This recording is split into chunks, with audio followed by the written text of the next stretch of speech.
SCI et Airbnb, est-ce que c'est compatible? Bonjour à tous et bienvenue sur la chaîne Juris Business. Aujourd'hui, on va parler du montage Airbnb en SCI. Est-ce qu'on peut faire du Airbnb via une SCI? Ça, c'est une question qui est régulièrement posée puisqu'on sait que Airbnb, c'est souvent une solution qui est efficace et rapide pour faire de la location courte durée via une société. La plateforme Airbnb propose énormément de solutions qui nous permettent vraiment de gagner du temps et de gérer tous les dossiers de location de manière extrêmement facile. Mais est-ce que c'est possible de faire une combinaison, de combiner la société civile immobilière avec la plateforme Airbnb? Donc pour petit rappel, une société civile immobilière, c'est une société qui a pour objet social l'acquisition et la détention de biens immobilier. Il y a énormément de personnes qui utilisent des SCI pour investir dans l'immobilier, que ce soit une SCI familiale avec des membres de votre famille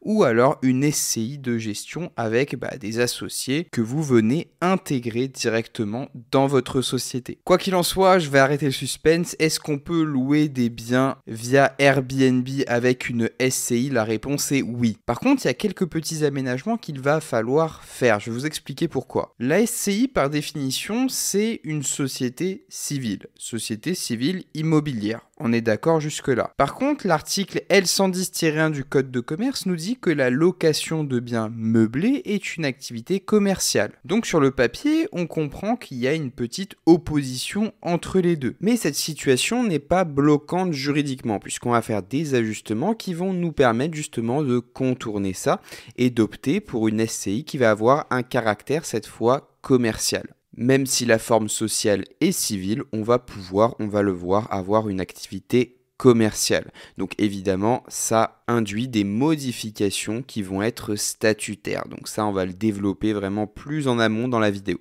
Donc je vais vous expliquer comment faire.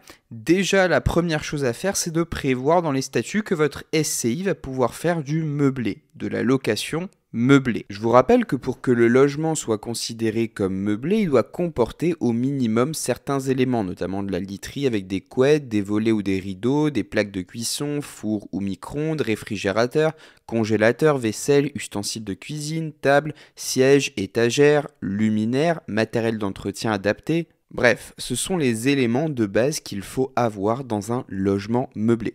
À défaut, si vous n'avez pas ces éléments-là dans votre logement, il ne pourra pas être considéré comme meublé et il sera considéré comme un logement vide. Et forcément, le logement vide, il a d'autres conséquences sur le plan fiscal. Ce sont de petits changements, mais qui ont quand même leur importance. Vérifiez également dans le secteur tout ce qui va être loi sur la location court terme et notamment les endroits, bon ça c'est évidemment à partir du moment où vous allez acquérir des immeubles, mais les règlements de copropriété parce qu'il y en a qui vont exclure la location saisonnière. Souscrivez également des assurances pour vous prémunir de tous les dommages matériels ou alors des accidents qui pourraient survenir. Assurez-vous statutairement que tous les associés sont d'accord pour mettre les biens en location sur Airbnb.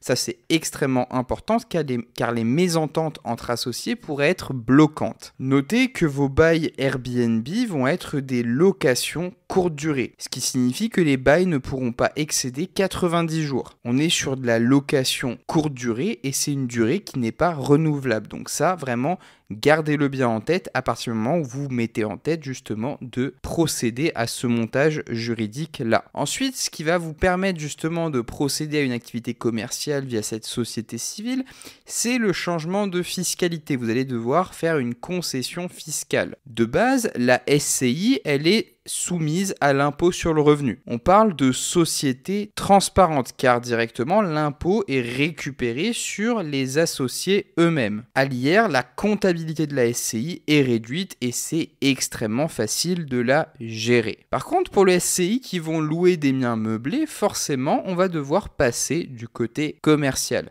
L'activité civile va passer du côté commercial et on va devoir se soumettre à l'impôt sur les sociétés. Dès lors que vous voulez louer des biens sur Airbnb, vous êtes obligé de passer à l'impôt sur les sociétés puisque votre activité devient commerciale. Attention, ce n'est pas une décision qu'il faut prendre à la légère puisque le passage de l'IR à l'IS devient irrévocable. Ce qui veut dire que si à l'avenir vous dites je voudrais repasser sur l'IR, c'est plus possible puisque le choix de l'IS est irrévocable. Une fois que vous passez à l'impôt sur les sociétés, vous ne pouvez plus revenir sur l'impôt sur le revenu. Quoi qu'il en soit, la SCI à l'IS a quand même des avantages. C'est plus compliqué à gérer qu'une société qui est soumise à l'impôt sur le revenu. Cependant, c'est beaucoup plus intéressant sur le point de vue de tout ce qui va être déduction de charges puisqu'il y a énormément de choses que vous allez pouvoir déduire de vos impôts. Déjà, les SCI, elles ont la possibilité d'amortir des biens immobiliers. Ça va permettre de déduire du résultat imposable de la SCI une dotation aux amortissements et ce, chaque année jusqu'au terme du plan d'amortissement. Ensuite, en SCI, vous pouvez déduire énormément de choses, tout ce qui va être réparation, rénovation, etc.